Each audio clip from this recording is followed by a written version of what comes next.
Shin Tae-yong selaku pelatih timnas di Piala Asia 2023 cukup berani bereksperimen yang sangat berisiko. Shin Tae-yong membuat sejumlah keputusan menarik dalam penentuan 11 pemain pertama timnya. Di bawah Mister STY memilih sosok Syahrul Trisna yang pemanggilannya kali ini menuai kontroversi. Kejutan menarik lainnya adalah terpilihnya bek asal PSIS Semarang, Wahyu Prasetyo, untuk berduet dengan Rizky Ridho di jantung pertahanan skuad Garuda. Sementara itu, dua pemain di lini depan, yakni Dendi Sulistiawan dan Dimas Derajat, tetap menjadi pilihan utama STY meski pemanggilan mereka banyak dipertanyakan.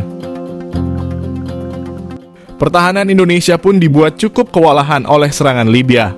Di sisi lain, Dendi dan Dimas beserta dua pemain ofensif lainnya kesulitan membobol pertahanan lawan. Memasuki babak kedua, Shin Tae-yong memasukkan sejumlah pemain seperti Jordi Amat, Ivar Jenner, Marcelino Ferdinand, hingga debutan Justin Hubner. Serangan Indonesia pun menjadi lebih cair. Sayangnya Indonesia justru kebobolan 3 gol di paruh kedua. Masalah pelik di semua lini dari kekalahan telak melawan Libya bisa disimpulkan bahwa semua lini timnas Indonesia mengalami masalah. Di sektor penjaga gawang, Syahrul Trisna tak mampu menepis keraguan dan bahkan kebobolan gol dari tengah lapangan di akhir laga. Beranjak ke lini belakang, masalah pelik terjadi di babak kedua ketika Jordi Amat berduet dengan Justin Hubner. Duet anyar ini terbukti sangat sering miskomunikasi dan berakibat terciptanya 2 dari 4 gol Libya. Di lini tengah, Klok sekali lagi menunjukkan performa di bawah standar. Demikian halnya dengan Ricky Kambuaya. Aliran bola dari lini tengah sedikit membaik di babak kedua dengan masuknya Ivar Jenner dan Marcelino Ferdinand. Masalah tak kalah peliknya juga terjadi di lini depan. Duet Dendi dan Dimas semakin kesini semakin menunjukkan penurunan performa. Shin Tae-yong pun punya PR besar menjelang Piala Asia nanti. Justin Hubner jadi Justin blunder, kaget main sama timnas Indonesia. Penampilan perdana Justin Hubner bersama timnas Indonesia saat melawan timnas Libya mendapatkan sorotan dari netizen. Indonesia berduel lawan Libya di laga uji coba di Titanic Mardan Sports Complex, Antalya, Turki. Pertandingan ini merupakan ajang pemanasan sebelum terjun ke Piala Asia 2023. Hubner juga bermain di laga itu. Tapi Hubner baru masuk di babak kedua.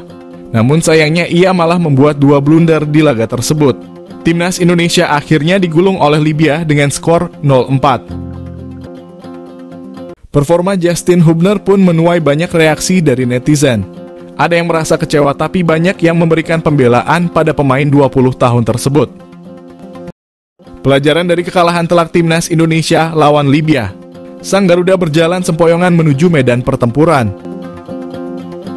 Timnas Indonesia harus menyerah dengan skor telak 0-4 kala menghadapi Libya dalam laga uji coba jelang Piala Asia 2023 yang digelar di Titanic Mardan Sports Complex, Antalya, Turki.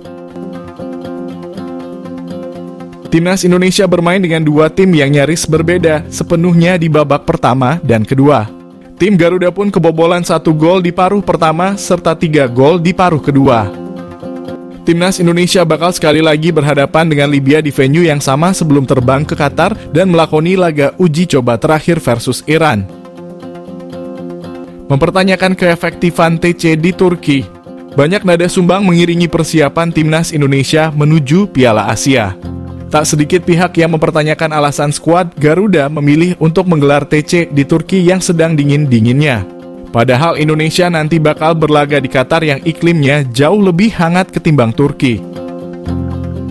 Kini kekalahan telak dari Libya bisa menyebabkan masalah pelik selanjutnya, yakni jatuhnya mental bertanding sebelum bertempur di Qatar. Oga berharap banyak PSSI sadar kualitas timnas Indonesia. PSSI sadar dengan kualitas timnas Indonesia di Piala Asia. Tak ingin banyak sesumbar dan hanya menunggu realisasi janji Shin Tae-yong. PSSI paham kondisi timnas Indonesia seiring persiapan matang untuk Piala Asia tanpa basa-basi tak mau pasang target muluk-muluk. Saat ini timnas Indonesia tengah menjalani pemusatan latihan di Turki dan dijadwalkan sampai 6 Januari mendatang. Timnas Indonesia rencananya juga akan terbang ke Qatar dan menjalani persiapan akhir untuk Piala Asia, tapi sebelum itu mereka akan melakoni 3 laga uji coba. 2 kali melawan Libya di Turki pada 2 dan 5 Januari, 1 laga lainnya melawan Iran di Qatar pada 9 Januari digelar secara tertutup. Wakil Ketua Umum PSSI Zainuddin Amali memberi bocoran sedikit terkait persiapan anak asuh Sintayong beserta kondisinya saat ini. Diakui oleh Amali, Sintayong menerapkan latihan berat bagi para pemain baik dari segi fisik maupun taktikal. Seolah sadar dengan kualitas timnas Indonesia, Amali menegaskan PSSI enggan mematok target muluk-muluk di Piala Asia. Komunikasi PSSI dengan Sintayong terus dilakukan. Amali menyebut pihaknya memberi dukungan penuh untuk pelatih asal Korea Selatan itu. Soal target di Piala Asia, Amali menilai bahwa PSSI hanya akan menanti realisasi dari janji yang pernah diungkap Sintayong. Ketua PSSI sebut kekuatan timnas Indonesia sudah komplit untuk Piala Asia 2023. Ketua Umum PSSI Erick Thohir optimistis timnas Indonesia akan memberikan penampilan terbaik di Piala Asia.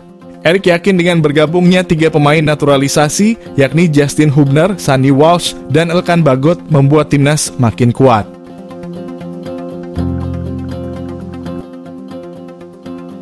Kekuatan timnas Indonesia menuju Piala Asia bertambah. 2 pemain naturalisasi Justin Hubner dan Sandy Walsh telah merapat bersama 28 pemain lain yang lebih dahulu menjalani persiapan di Antalya, Turki. Sementara Elkan Bagot menyusul. Erick Thohir menyambut positif bertambahnya 3 amunisi tim asuhan Sintayong itu. Meskipun berada satu grup dengan lawan-lawan yang di atas kertas sangat berat. Coach Sintayong menargetkan anak asuhnya bisa melaju hingga babak 16 besar atau lolos dari penyisihan grup. Dengan bergabungnya Hubner, Walsh, dan Bagot tercatat ada 31 pemain Indonesia yang menjalani TC di Turki. Sebanyak 19 pemain dibawa langsung dari tanah air. Sementara lainnya menyusul ke Turki karena mereka merumput di liga-liga luar negeri. Seperti Ivar Jenner, Rafael Struijk, Jordi Amat, dan Saine Patinama. Rencananya hanya 26 pemain yang pasti dibawa Coach STY ke Piala Asia. Seleksi akhir akan ditentukan sebelum turnamen berlangsung.